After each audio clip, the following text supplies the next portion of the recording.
ಆತ್ಮೀಯ ಬಂಧುಗಳೇ, ಶ್ರದ್ಧೆಯ ತಂದೆ ತಾಯಿಯಂದಿರೇ, ನಲ್ಮೆಯ ಸಾಹಿತ್ಯಾಭಿಮಾನಿಗಳೇ, ಈ ಜಗತ್ತಿನ ಆಟವನ್ನು ನಾನು ನೀವು ಎಷ್ಟು ಅರ್ಥ ಮಾಡಿಕೊಂಡಿದ್ದೇವೋ ಅದರ ಒಂದು ಸರಿಸುಮಾರು ಕೋಟಿ ಭಾಗದಷ್ಟು ದೊಡ್ಡದಾಗಿ ಈ ಸೃಷ್ಟಿಯ ಆಟ ಇದೆ ಅಂತಂದರೆ ತಪ್ಪಾಗಲ್ಲ. ಆ ಸೃಷ್ಟಿಕರ್ತ ತಾನು ಆಡಿದಂತಹ ಈ ಆಟವನ್ನು ಎಷ್ಟು ಗೌಪ್ಯವಾಗಿಟ್ಟಿದ್ದಾನೆ ಅಂತಂದರೆ ನಮ್ಮೆಲ್ಲರಿಗೂ ಕೂಡ ಆ ಆಟದ ಒಂದು ವಿನ್ಯಾಸವಾಗಲಿ ಅಥವಾ ಆಟವನ್ನು ಅರಿಯುವಂತಹ ಪ್ರಯತ್ನವಾಗಲಿ ಅದು ದುಸ್ತರವೇ ಆಗುತ್ತೆ. ಸೃಷ್ಟಿ ಎಷ್ಟು ವಿಚಿತ್ರ ನೋಡಿ. ಇಂದು ಇದ್ದ ಹಾಗೆ ನಾಳೆ ಇಲ್ಲ, ನಾಳೆ ಇದ್ದ ಹಾಗೆ ಮರುದಿನ ಇಲ್ಲ. ಈ ಸೃಷ್ಟಿಯ ಒಂದು ವೈಚಿತ್ರ್ಯವನ್ನು ಒಬ್ಬ ಬಾಲಕ ತಾನಾಡುವಂತಹ ಒಂದು ಆಟದ ಒಂದು ವಿನ್ಯಾಸಕ್ಕೆ ಹೋಲಿಸಿ DVG ಅವರು ಅಪ್ರತಿಮವಾಗಿ ಈ ಒಂದು ಕಗ್ಗವನ್ನು ಇಲ್ಲಿ ರಚನೆ ಮಾಡ್ತಾರೆ. ಈ ಕಗ್ಗದಲ್ಲಿ ಅವರು ಹೇಳ ಹೊರಟಿರುವ ವಿಚಾರ ಏನಪ್ಪಾ ಅಂತಂದರೆ, ನಾವೆಲ್ಲ ಈ ಜಗತ್ತಿನ ಒಂದು ಅಂಗವಷ್ಟೇ. ಕ್ಷಣಂ ಚಿತ್ತಂ ಕ್ಷಣಂ ಪಿತ್ತಂ ಎನ್ನುವಂತೆ ಸೀಮಿತವಲ್ಲದಂತಹ ಒಂದು ಭಾವೋದ್ವೇಗದಲ್ಲಿ ನಾವುಗಳು ಮಾಡುವಂತಹ ಒಂದು ಅಚಾತುರ್ಯ ಈ ಸೃಷ್ಟಿಯನ್ನು ಇಬ್ಬಾಗ ಮಾಡುವಂತಾಗಬಾರದು. ಸೃಷ್ಟಿಯು ನಮಗೆ ಕೊಟ್ಟಿರುವಂತಹ ಎಲ್ಲ ಅವಕಾಶಗಳನ್ನು ಕೂಡ ನಾವು ಹಾಳುಗೆಡಬಾರದು. ಈ ಒಂದು ಸುಂದರವಾದಂತಹ ಕಗ್ಗದಲ್ಲಿ ಈ ವಿಚಾರವನ್ನು ಹೇಳುವಂತಹ ಪ್ರಯತ್ನವನ್ನು ಇಲ್ಲಿ DVG ಅವರು ಮಾಡ್ತಾ ಇದ್ದಾರೆ. ಈ 79ನೆಯ ಕಗ್ಗ ಹೀಗಿದೆ.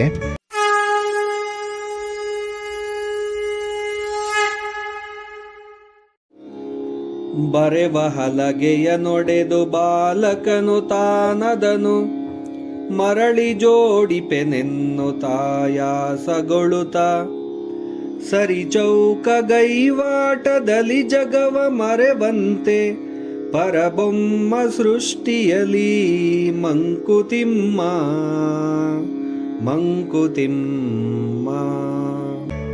ಬರೆವ ಹಲಗೆಯ ನೊಡೆದು ಬಾಲಕನು ತಾನದನು. ಒಬ್ಬ ಪುಟ್ಟ ಬಾಲಕ. ಹಿಂದಿನ ಕಾಲದಲ್ಲಿ ನಾವು ಈಗ ಬರೆಯೋ ಥರ ಪೇಪರ್ ಆಗಲಿ ಪೆನ್ ಆಗಲಿ ಇರಲಿಲ್ಲ. ಹಿಂದಿನ ಕಾಲದಲ್ಲಿ ಎಲ್ಲ ಬರವಣಿಗೆಯನ್ನು ಒಂದು ಮೃದು ಹಲಗೆಯ ಮೇಲೆ ಬರಿತಾ ಇದ್ರು. ಈ ಹಳೆಯ ಕಾಲದಲ್ಲಿ ಮಕ್ಕಳು ಬರೆಯಲು ಬಳಸ್ತಾ ಇದ್ದಂತಹ ಒಂದು ಫಲಕ ಅಂತ ಏನು ಕರಿತೀವಿ, ಹಲಗೆ.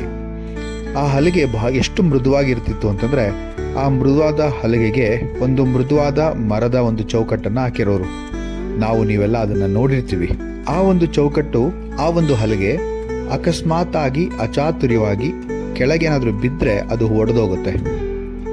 ಹಾಗೆ ಬರೆವ ಹಲಗೆಯ ನೊಡೆದು ತಾನೇ ಬೇಕು ಅಂತಲೋ ಬೇಡ ಅಂತಲೋ ತಾನೇ ಒಂದು ಬರೆಯುವಂತಹ ಹಲಗೆಯನ್ನು ಕೆಳಗೆ ಎತ್ತಾಕಿ ಒಡೆದು ಹೋದಾಗ ಅದು ಅಪಘಾತವೇನಲ್ಲ. ಆದರೆ ಆತ ನಿಜವಾಗಿಯೂ ತಾನೇ ಒಡೆದಿರ್ಬೋದು ಅಥವಾ ಅಪಘಾತವೇ ಆಗಿರ್ಬೋದು.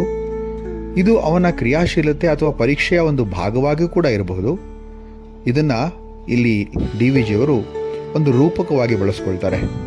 ಮನುಷ್ಯನ ಕ್ರಿಯೆಗಳು, ನಾಶಗಳು ಎರಡೂ ಕೂಡ ಆತನ ಬದುಕಿನಲ್ಲಿ ಒಂದು ಕಲಿಕೆಯ ಅಂಗವಾಗಿದೆ ಅಂತ ಹೇಳ್ತಾರೆ. ಮರಳಿ ಜೋಡಿಪೆನೆನ್ನನ್ನು ತಾಯಾಸಗೊಳ್ಳುತ್ತಾ ಬಾಲಕನೇ ತಾನೇ ತಾನೇ ಬಿಸಾಕಿದಂತಹ ಹಲಗೆಯನ್ನು ಮತ್ತೆ ಜೋಡಿಸ್ತೀನಿ ಅಂತಕ್ಕಂತಹ ಒಂದು ಪ್ರಯತ್ನವನ್ನು ಮಾಡ್ತಾನೆ. ಆಗ ಆ ಪ್ರಯತ್ನವನ್ನು ನೋಡಿ ತಾನೇ ಬಿಸಾಕಿರುವಂತಹ ಆ ಹಲಗೆ ಒಡೆದು ಚೂರಾಗಿರೋದನ್ನು ನೋಡಿ ತಾನೇ ಅದನ್ನು ಜೋಡಿಸುವಂತಹ ಪ್ರಯತ್ನವನ್ನು ಮಾಡ್ತಾನೆ.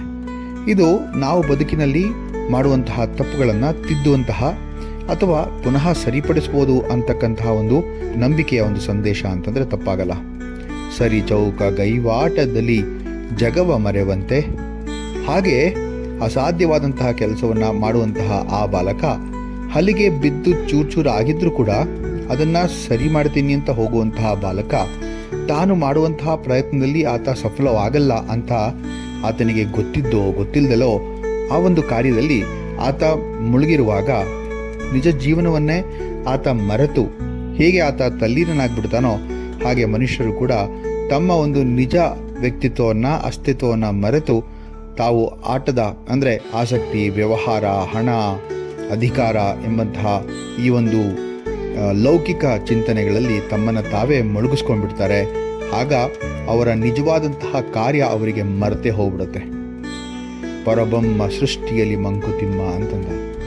ಈ ಬಾಲಕ ಹೇಗೆ ತಾನೇ ಬಿಸಿಟಿರುವಂತಹ ಹಲಗೆಯ ಒಂದು ಚೂರನ್ನು ಹೇಗೆ ಸರಿ ಮಾಡೋದಕ್ಕೆ ಪ್ರಯತ್ನ ಪಡ್ತಾ ಇದ್ದಾನೋ ಹಾಗೆ ಈ ಸೃಷ್ಟಿಕರ್ತ ಕೂಡ ತಾನೇ ರಚಿಸಿದಂತಹ ಸೃಷ್ಟಿಯನ್ನು ಮತ್ತೆ ತಾನೇ ಅದನ್ನು ಸರಿಪಡಿಸುವಂತಹ ಒಂದು ಕೆಲಸಕ್ಕೆ ಕೂತ್ಕೊಳ್ತಾನೆ. ಈ ಪರಬ್ರಹ್ಮ ಅಂದರೆ ಪರಮಾತ್ಮ, ದೇವರು. ಇಡೀ ಸೃಷ್ಟಿಯೇ ಪರಮಾತ್ಮನ ಆಟದಂತೆ. ನಾವು ನೀವು ಎಲ್ಲರೂ ಕೂಡ ಆ ಆಟದ ಭಾಗಗಳಾಗಿದ್ದೇವೆ. ಇಲ್ಲಿ ಡಿ ವಿ ಜಿಯವರು ಹೇಳುವ ಸಂಗತಿ ಏನಪ್ಪ ಅಂತಂದರೆ, ಈ ಆಟದೊಳಗಿನ ನಾಶಗಳಾಗಬಹುದು ಅಥವಾ ಪುನರ್ನಿರ್ಮಾಣಗಳಾಗಬಹುದು, ಸೃಷ್ಟಿಗಳಾಗಬಹುದು, ಇವೆಲ್ಲವೂ ಕೂಡ ಮಕ್ಕಳ ಆಟದಂತೆ ಭಾಸವಾಗುತ್ತೆ. ಜೀವಿತವೇ ಒಂದು ದೇವರ ಲೀಲೆ ಅಂತಂದರೆ ತಪ್ಪಾಗಲ್ಲ ಅಲ್ವಾ? ಈ ಕಗ್ಗ ಮನುಷ್ಯನ ಜೀವನ ಪಾಠಗಳನ್ನು ಮಕ್ಕಳ ಆಟದ ಒಂದು ಪ್ರಾಮಾಣಿಕ ಚಿತ್ರಣದ ಮೂಲಕ ತಿಳಿಸ್ತಾರೆ. ಜೀವನದಲ್ಲಿ ತಪ್ಪುಗಳಾಗುತ್ತೆ, ಅಂದರೆ ಹಲಗೆ ಒಡೆದೋಗುತ್ತೆ, ಅದನ್ನು ಸರಿಪಡಿಸೋದಕ್ಕೆ ನಾವು ಶ್ರಮಿಸ್ತೀವಿ, ಅಂದರೆ ಜೋಡಿಸುವಂತಹ ಯತ್ನ ಮಾಡ್ತೀವಿ. ಜೀವನ ಒಂದು ನಿಯಮಿತ ಆಟದಂತಿದೆ.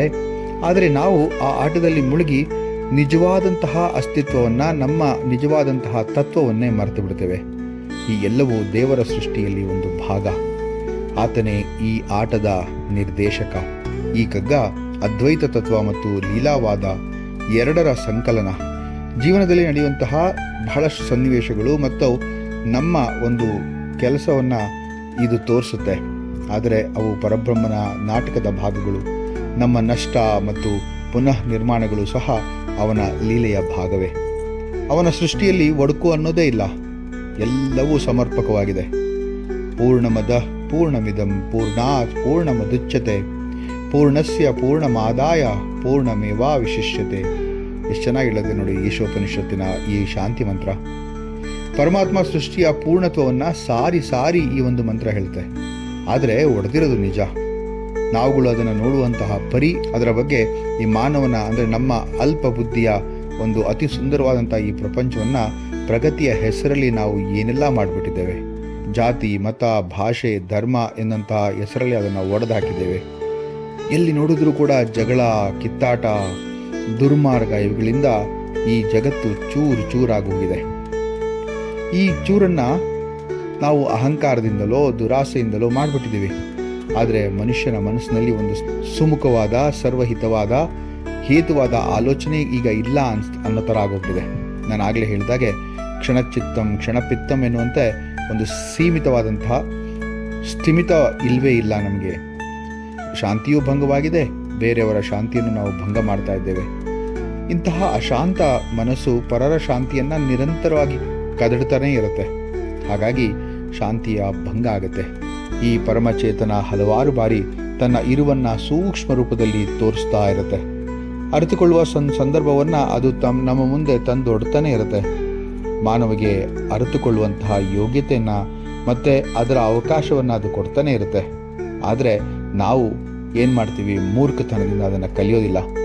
ಒಡೆದೋಗಿರೋ ಈ ಜಗತ್ತಿನಲ್ಲಿ ಜಾತಿ, ಧರ್ಮ, ಭಾಷೆ ಅನ್ನುವಂತಹ ಚೂರುಗಳನ್ನು ಒಂದಾಗಿಸಿ ಈ ಜಗತ್ತು ನಮಗೆ ಪರಮಾತ್ಮ ಕೊಟ್ಟಂತಹ ಒಂದು ಪರಿಪೂರ್ಣ ತಾಣ. ಇದನ್ನು ಭಗ್ನ ಮಾಡಿದ್ರೆ ನಮಗೆ ಉಳುಗಾಲವಿಲ್ಲ ಅನ್ನುವಂತಹ ಎಚ್ಚರಿಕೆಯ ಮಾತನ್ನು ನಾವು ಅರ್ಥ ಮಾಡಿಕೊಂಡ್ರೆ ನಾವು ಇನ್ನೂ ಸುಂದರವಾದಂತಹ ಪ್ರಪಂಚದಲ್ಲಿ ಬದುಕ್ಬೋದು. ಇಲ್ಲದಿದ್ದರೆ ಎಲ್ಲವೂ ಚೂರು ಚೂರಾಗೋಗುತ್ತೆ.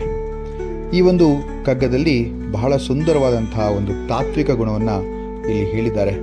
ಬರೆವ ಹಲಗೆಯ ನೊಡೆದು ಬಾಲಕನು ತಾನದನು ಮರಳಿ ಜೋಡಿಪೆನೆನ್ನು ತಾಯಾಸಗೊಳ್ಳುತ್ತ ಸರಿಚೌಕ ಗೈವಾಟದಲ್ಲಿ ಜಗವ ಮರೆವಂತೆ ಪರಬ್ರಹ್ಮ ಸೃಷ್ಟಿಯಲ್ಲಿ ಮಂಕುತಿಮ್ಮ. ಮುಂದಿನ ಕಗ್ಗದೊಂದಿಗೆ ಮತ್ತೆ ಭೇಟಿಯಾಗೋಣ. ನಮಸ್ಕಾರ.